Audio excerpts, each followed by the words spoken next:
The Japanese and United States defense chiefs and top diplomats will meet in Tokyo this Sunday for security talks aimed at bolstering their military cooperation. This includes plans to upgrade the command and control of United States forces in Japan and strengthen American licensed missile production in Japan as tensions rise with China.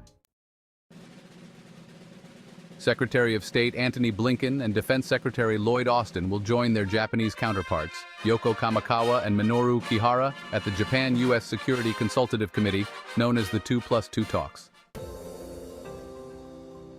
They will reaffirm the US-Japan alliance following President Biden's withdrawal from the November presidential race.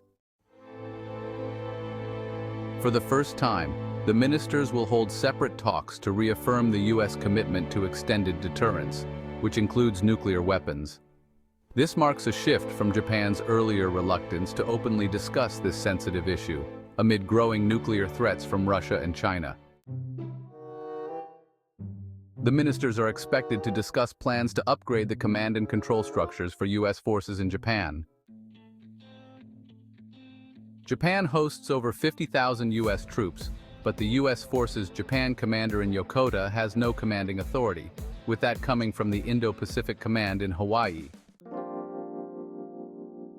Upgrading USFJ's command and control is aimed at smoothing joint exercises and operations.